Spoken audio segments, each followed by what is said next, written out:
हमने ऐसी योजनाएं लागू की थी कि बच्चियों का, कन्याओं का भविष्य सुरक्षित हो सके।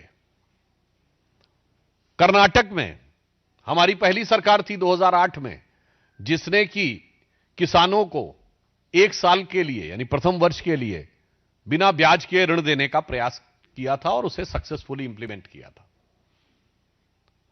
केंद्र सरकार की उपलब्धियां अलग हैं, परंतु आज कांग्रेस पार्टी, जो कि देश की मुख्य विपक्षी दल है, वो जिन राज्यों में सरकार में है वो कैसा मॉडल प्रस्तुत कर रहे हैं उसकी वानगी हम आपके सामने रखना चाहते हैं। कर्नाटक भारत का अत्यंत महत्वपूर्ण राज्य है और जिसमें अपरिमित क्षमता है, पर दुर्भाग्य से पिछली बार कांग्रेस के हाथ में शासन आया और अभी जो समाचार आया है कि कर्नाटक की वाइन मर्चेंट एसोसिएशन ने, यानी शराब के व्यापारियों की एसोसिएशन ने 6,000 करोड़ रुपए का शराब घोटाले का आरोप कांग्रेस की सरकार पर लगाया है। यह भारतीय जनता पार्टी या विपक्ष के द्वारा लगाया गया आरोप नहीं है, यह उस भ्रष्टाचार के भुक्तभोगियों के द्वारा लगाया गया आरोप है।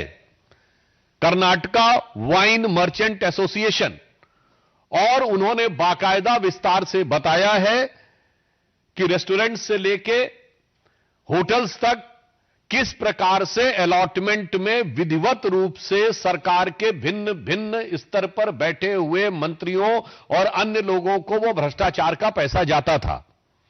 यानी दिल्ली का शराब घोटाला तो आप सबको याद ही होगा, अब ये कर्नाटक का शराब घोटाला एक नए स्वरूप में सामने आया है।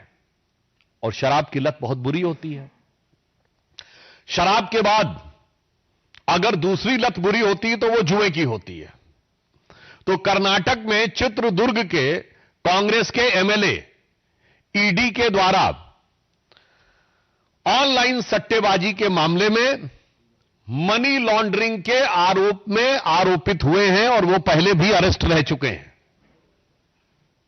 अर्थात कर्नाटक कांग्रेस की सरकार, जो पहले भी दलित समाज के लिए स्थापित वाल्मीकि योजना का पैसा उड़ाती हुई, भ्रष्टाचार करती हुई दिख चुकी है, जो मूडा स्कैम में जमीन के घोटाले करते हुए दिख चुकी है, वो अब कर्नाटक में शराब और जुए, इन दो चीजों में आरोपित होकर गहरे सवाल खड़े हो रहे हैं। अच्छा, शराब और जुए के बाद तीसरी लत आती है लड़ाई की। तो उनका मॉडल का तीसरा हिस्सा है कि मुख्यमंत्री और उप मुख्यमंत्री जबरदस्त तरीके से लड़ाई लड़ते रहते हैं। यह वैसे कांग्रेस का स्थायी मॉडल है। जैसे हमारी सरकारों का विकास का मॉडल होता था, कांग्रेस का स्थायी मॉडल है कि जहां भी सरकार होगी तो दो ग्रुप में प्रकट रूप में दिखाई पड़ेगा। कर्नाटक में सिद्धारमैया जी का ऑन रिकॉर्ड दिया गया बयान है, यह मैं कोई आरोप की बात नहीं कर रहा हूं कि राहुल गांधी जी परमिशन नहीं दे रहे हैं इसलिए मैं कैबिनेट का एक्सपेंशन नहीं कर पा रहा हूं। और डीके शिव कुमार जी जो डिप्टी सीएम है, उनका ऑन रिकॉर्ड दिया गया बयान है कि न्याय होना चाहिए, अर्थात एक कमिटमेंट था कि सीट चेंज होनी चाहिए।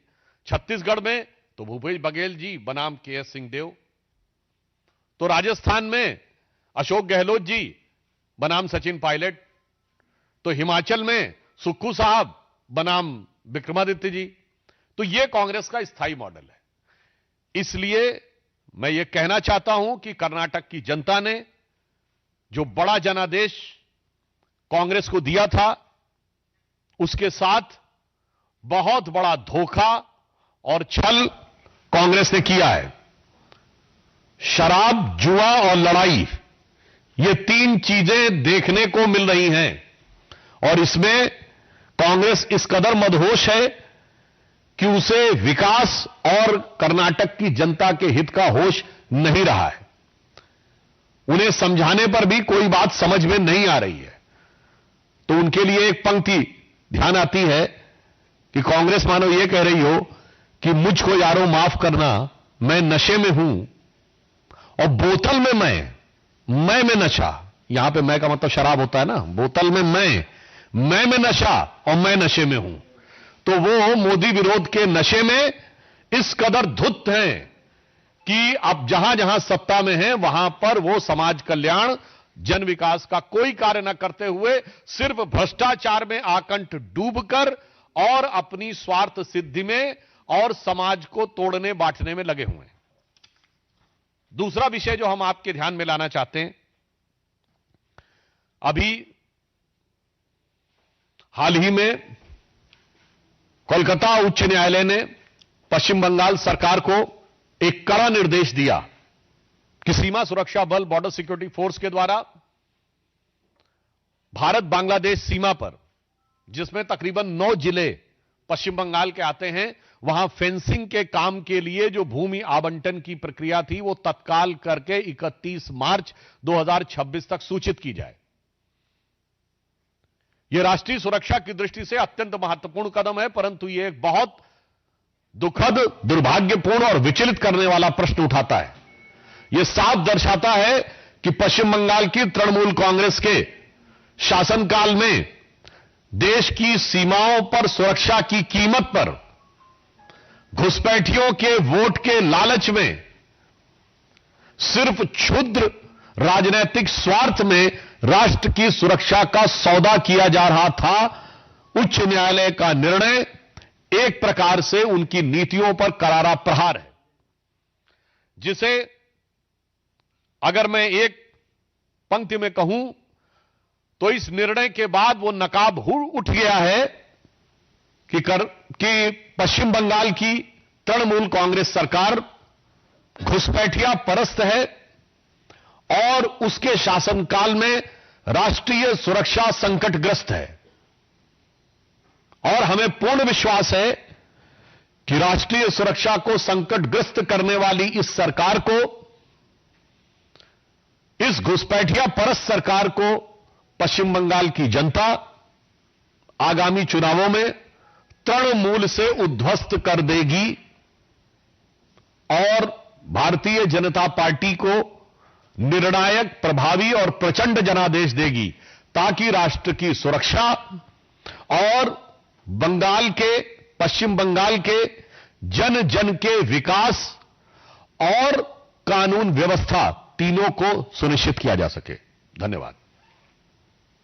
आप लोगों को प्रश्न तो साधारण आमंत्रित है। आवेदनकारी ने कहा है कि जब भी विदेशी रुपये ले हिंदुस्तानी, कहा कि अफगानिस्तान एक बड़ा